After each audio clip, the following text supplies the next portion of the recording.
Hi, this is Joseph. The Lord is saying, I'm moving you from survival to revival.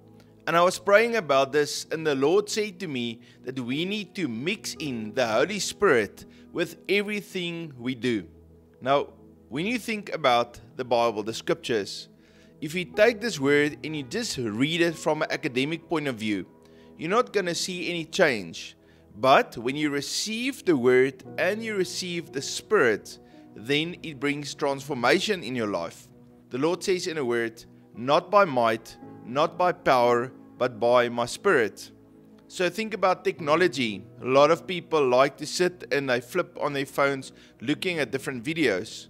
If you just get the technology without the Spirit, it brings death. And so the Lord says, in the morning when you wake up, receive the Spirit and the words. Now there's revival. When you go to work, do your work, but do it in the power of the Holy Spirit. When you bring the oil of the Holy Spirit on, then you move from survival to revival. Then when you spend time with your family, invite the presence of God into that place of fellowship. Then the family goes from survival to revival.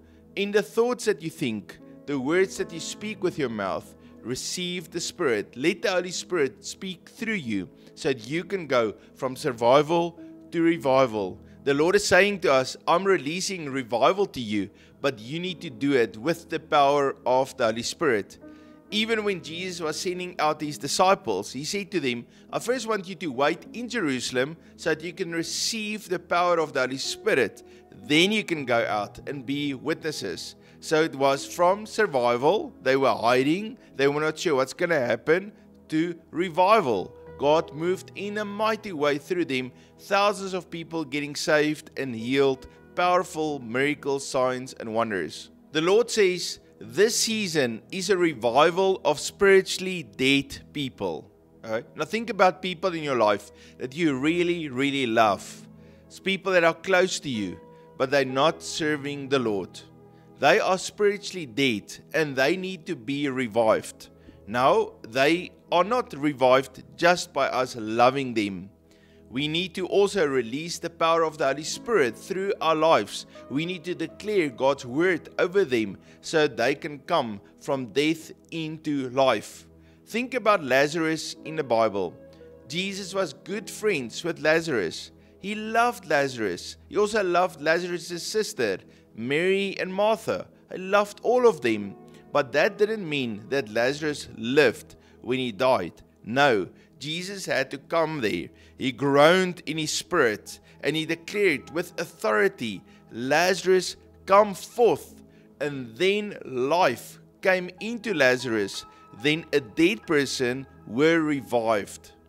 In John chapter 11 verse 25 we read, Jesus said to her, I am the resurrection and the life. He who believes in me, though he may die, he shall live. Now we jump to verse 43. Now when I had said these things, he cried with a loud voice, Lazarus, come forth.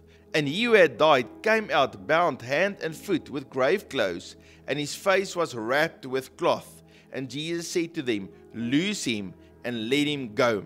And so the Lord is showing to us here that Jesus came with the authority of the Holy Spirit. He spoke life, and that brought a dead person that he loved very much out of death into life. And so you have people in your life that you love, and the Lord is calling unto you to speak and to declare and to move in the authority and the power of the Holy Spirit.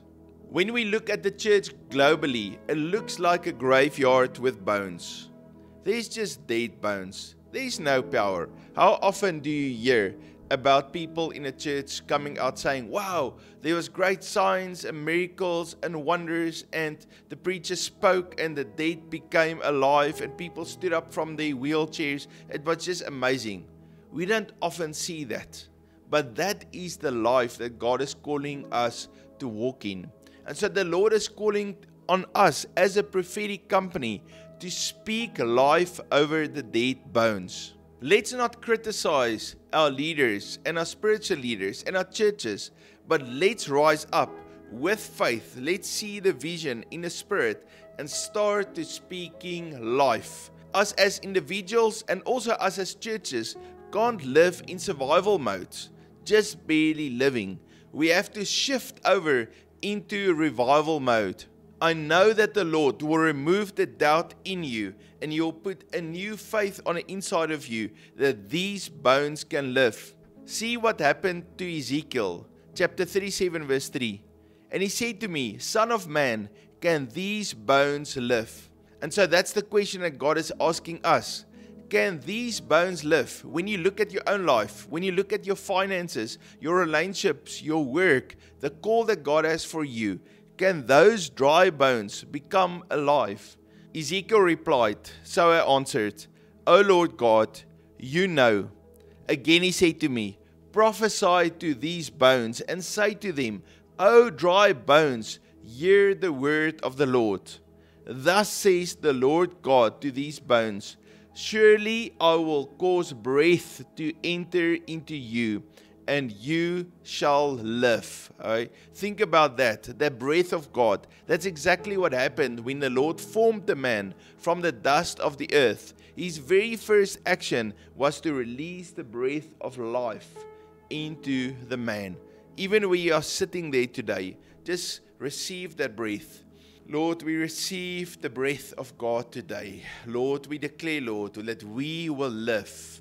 Lord, you release revival into us. We receive it right now.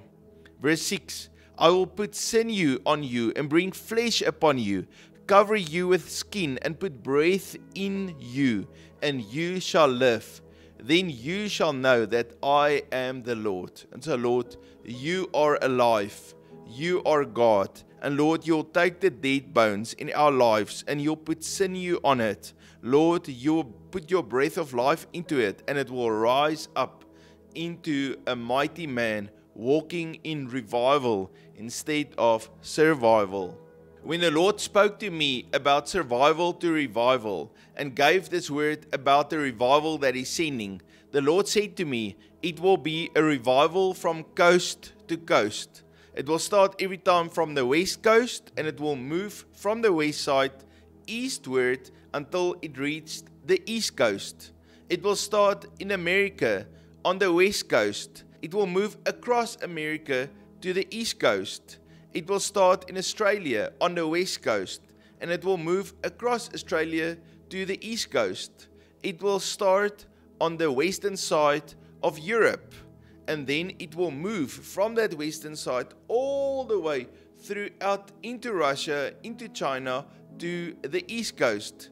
It will start on the western side of Africa, and it will move across the nations of Africa again to the eastern side. That is the flow of the revival that the Lord is releasing. It's a coast-to-coast revival. The revival that God is sending is a revival of a baptism of fire. Not only will people experience healing and financial breakthrough and overflow, but they will receive the fire of the Holy Spirit on the inside of them, a fire and a love for Jesus, a fire of purification, a fire to stand and not to give up, a fire to receive boldness from the Lord, a fire to flow out of the sons and the daughters of God. Just like you would look at a candle and the candle is dead, the Lord is bringing the fire of the Holy Spirit and He's igniting us so that we can burn brightly. Matthew chapter 3:11, I indeed baptize you with water unto repentance, but he who is coming after me is mightier than I, whose sandals I am not worthy to carry. He will baptize you with the Holy Spirit and fire. In Isaiah chapter 60 from verse 1 we read, Arise, shine, for your light has come, and the glory of the Lord is risen upon you. Now those words arise and shine is very interesting. The word arise is the word kwimi, and the word shine is ori. It's two Hebrew words. Okay, so you got kwimi, arise, and shine, ori. Okay, so arise means literally to wake up.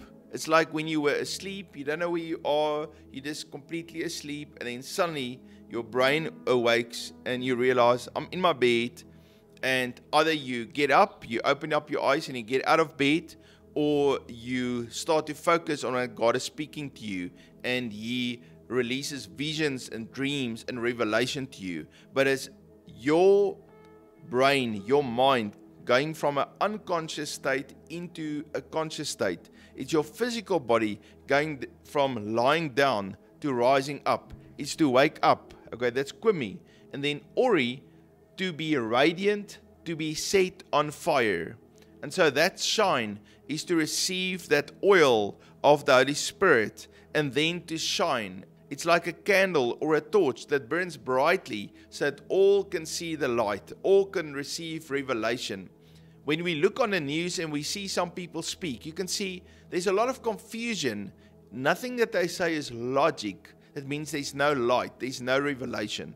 But when the light of the Holy Spirit is released, then people suddenly start to use common sense. They can see clearly that veil of confusion is taken away, and they believe in God. They have faith. They don't see just the negative, but they see the future and the bright hope that the Lord has for each one of us. Ephesians chapter 5 verse 14.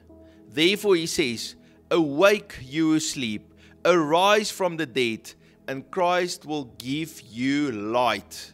So the light of God is His presence. It's His Holy Spirit. It's revelation. It's the ability to see what's going on, see where you are, see into the future, to have foresight, to have a flow of God's life and the fruit of the Holy Spirit out of your life. Now, I want to take a moment and I want to pray for you. I want to declare God's word over your life. So the Lord is moving you from depletion to abundance. It says in Psalm chapter 23 verse 3, He restores my soul. He leads me in the paths of righteousness for His name's sake. And so Father, I bless each one that are listening today. And Lord, I pray now, Lord, that You will restore their soul. Lord, fill them up with the Holy Spirit. Lord, bring refreshment out of Your presence to each one listening. Lord, even as we sit today, Lord, we breathe in and we receive the life and the Spirit of God into us. Lord, thank You for the breath of God that arises us, that brings life and light into our lives. The Lord is moving you from weariness into strength. It says in Isaiah chapter 40:31, but those who wait on the Lord shall renew their strength. That's you. You are renewing your strength, even as you wait upon the Lord. They shall mount up with wings like eagles. They shall run and not be weary. They shall walk and not faint. And so, Lord, I declare, Lord, a renewal of strength for each one, Lord, even as they entwine their lives with You. Lord, You and us are one, Lord. We are one spirit with You. Lord, thank You that our bodies is a temple of the Holy Spirit. And so, Lord, as we are still and we wait upon You, Lord, thank You for new strength and new life that You release into us. Lord, that we will rise up like an eagle. Lord, we will soar on the winds of the Holy Spirit. Many of you has gone through major devastation in your life. But the Lord is taking you from devastation into full restoration. So I will restore to you the years that the swarming locust has eaten. You shall eat in plenty and be satisfied, and praise the name of the Lord your God, who has dealt wondrously with you. And my people shall never be put to shame. And so the Lord will deal wondrously with you, and you shall not be put to shame. But the Lord will restore to you all that the locust has eaten. So Lord, I pray for each, Lord, for full restoration in the name of Jesus. Lord, from devastation to restoration. Lord, we receive it now in the name of Jesus. Family, the Lord loves you very, very much. His Spirit is upon you. He's releasing His breath into you, and you will see victory. You will move from survival to revival. I love and appreciate you. If you are new, hit that subscribe button. Give me a comment. I look forward to see you tomorrow. God bless you.